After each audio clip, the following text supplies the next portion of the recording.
Every day, something dramatic happens in the Caribbean that affects our lives. We'll give you the details. We'll give you the facts on Caribbean Perspective with Eddie Frederick. Host Eddie Frederick. So glad you can join us. United Nations gets involved in the migrant issue in St. Kitts with reports eagerly awaited by government. This story takes the lead in today's edition of Caribbean Perspective for Thursday, 18th May 2023. Details when we return. Hubbard's Multi-Department Mount Gay and Hubbard's Tire Bay, located at the Building Supplies Compound in Grand Anse, are reminding the motoring public that another round for licensing and inspection has begun. Just arrived on new shipments of quality furrowed and torque tires to fit all makes and models of vehicles at competitive pricing. Shop early to avoid the hassle of long lines. WhatsApp them on 473-405-5482. Hubbard's, quality service, affordable prices.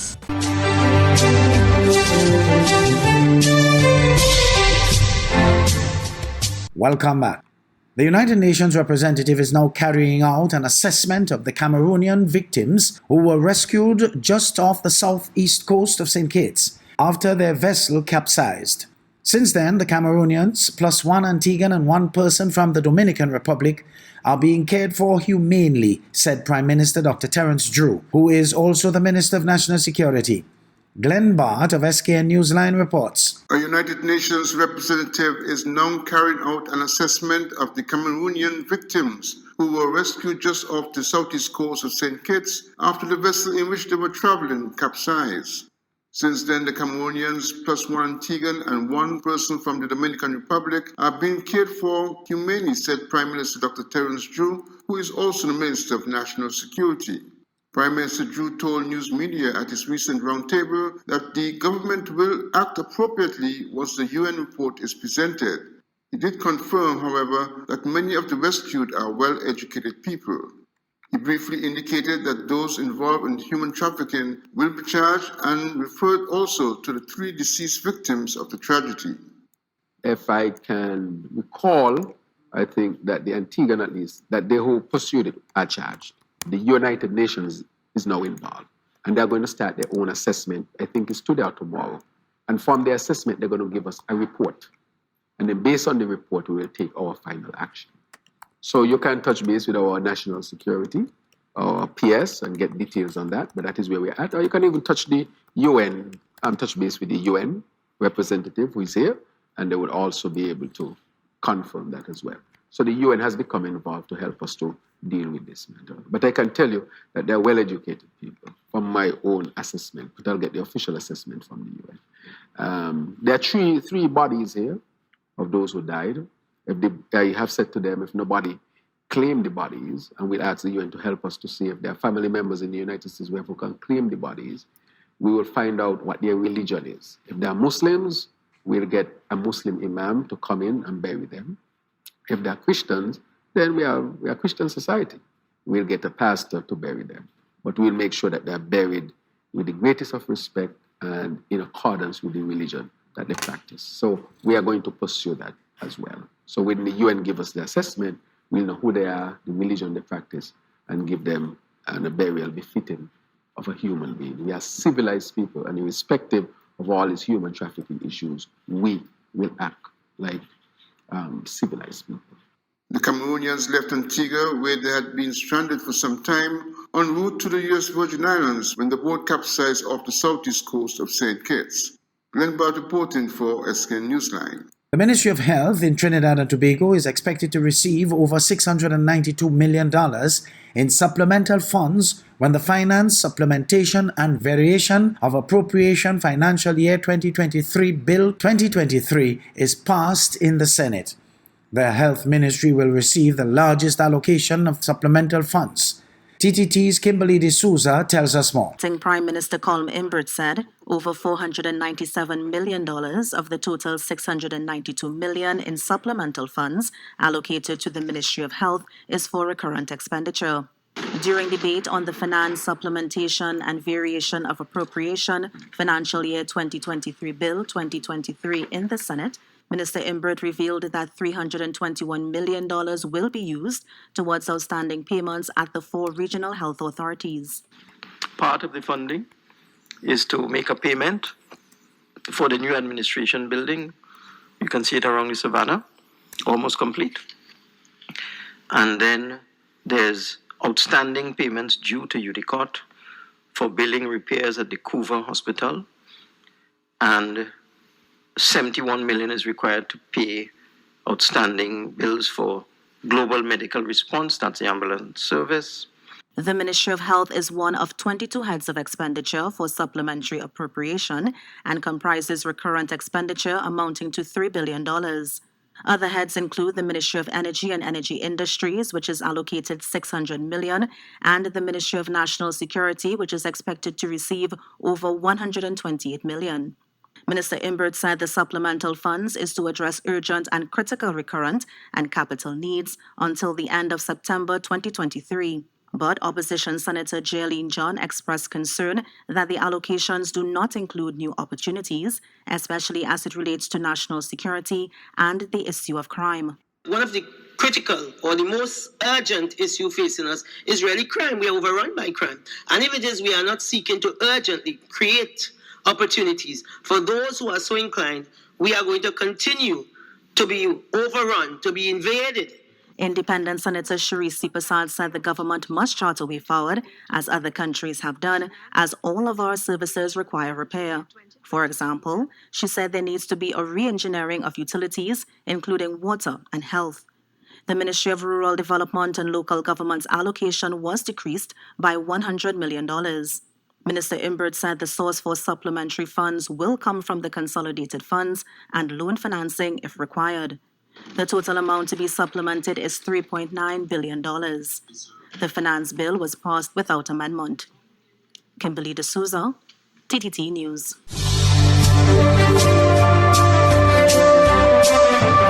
You're listening to Caribbean Perspective with Eddie Frederick.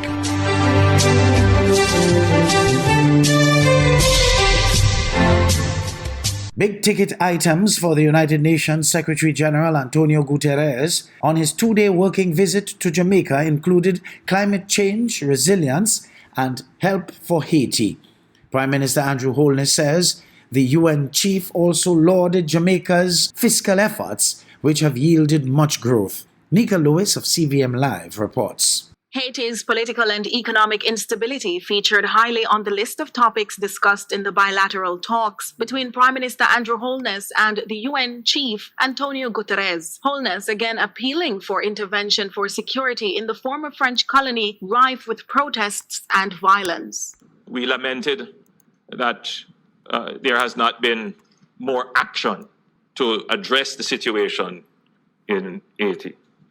And as we do have this platform, Excellency, we repeat our call for greater attention to be paid by the international community to the very urgent security and humanitarian situation in Haiti. Prime Minister Holness notes CARICOM's efforts, adding the regional body has been doing its part. We led a mission to Haiti, which I led. And we had very meaningful discussions with the stakeholders there. And that process is advancing. I take the view, Excellency, that with greater effort, we can see a breakthrough towards a better and broader consensus towards a solution in Haiti. The inescapable fact, however, is that Haiti needs security support. Climate change was not to be overlooked. Holness also reported that despite a responsiveness on the part of international financial institutions to combat issues of climate change and resilience in small island developing states, there's still a great need. We also agreed, as we discussed the various points, the need for greater emphasis on adaptation in the discussion on climate change. Meantime, the UN Secretary General says his trip to Jamaica has confirmed what he already knew about the nation and its diversity. Jamaica is a wonderful country, an amazing country, a country that was able to invade peacefully the whole world with its culture, its music, and its art. Guterres also pledged solidarity while outlining moral power and practical barriers to development. Nika Lewis, CVM Live. Local police are coming in for high kudos following the arrest of a fugitive child molester in Guyana.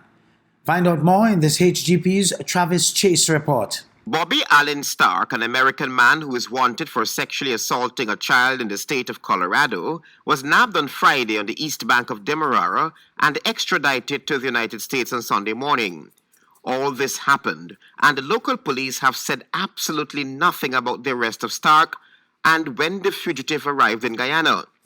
Nightly News first reported on the arrest of Stark.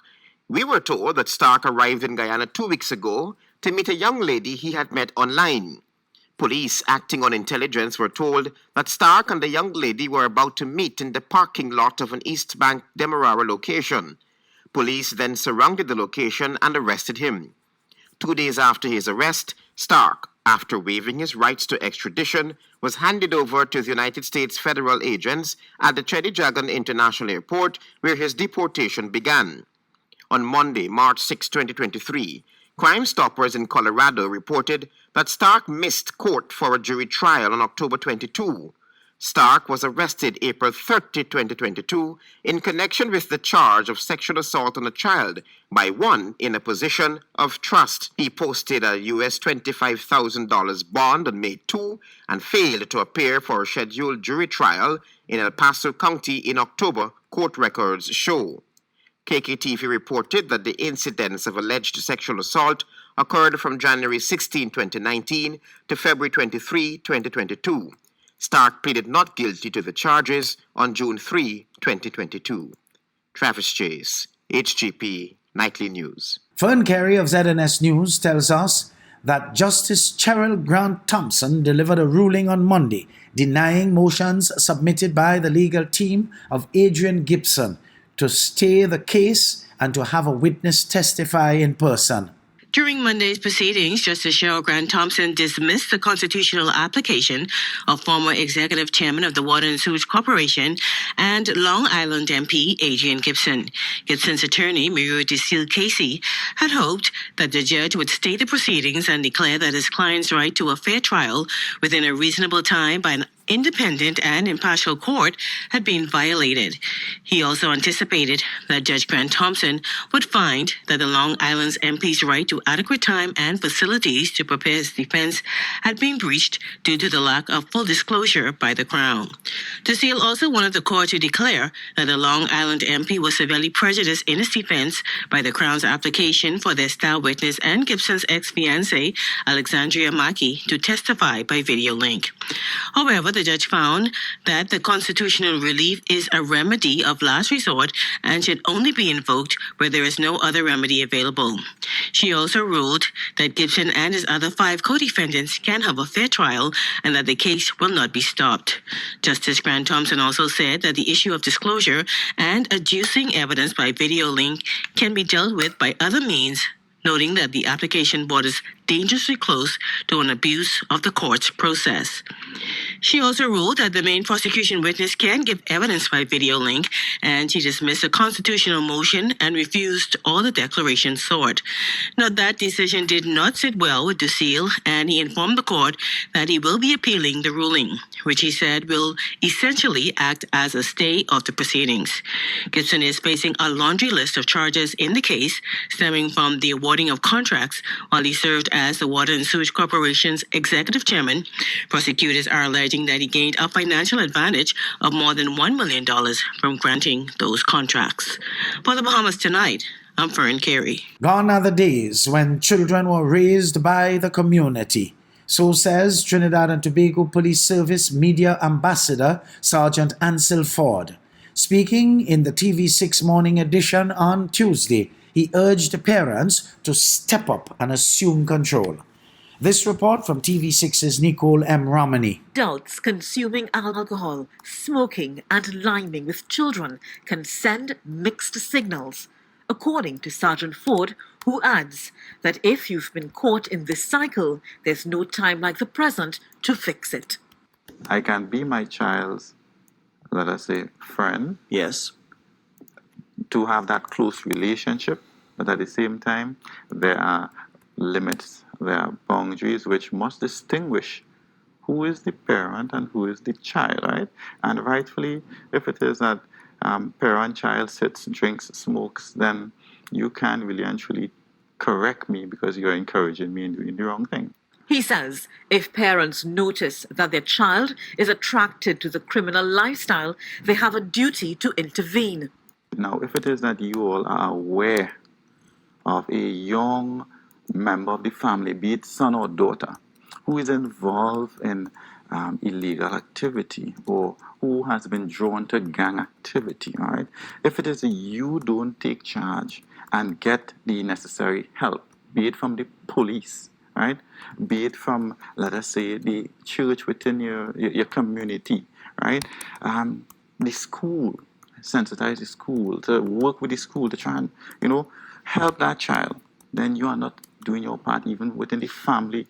Nicole M. Romani, TV6 News. Hubbard's is once again innovating the way you shop with its new online store, providing 24-hour shopping convenience. You can shop now for appliances, hardware, houseware, building material, and more. Free delivery island-wide.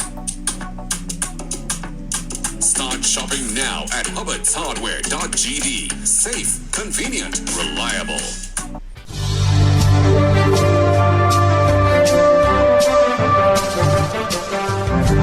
I am Eddie Frederick. This has been Caribbean Perspective, a whole new approach to highlighting developments in the Caribbean. In the meantime, please continue to log on to CaribbeanPerspective.com for more daily news and more.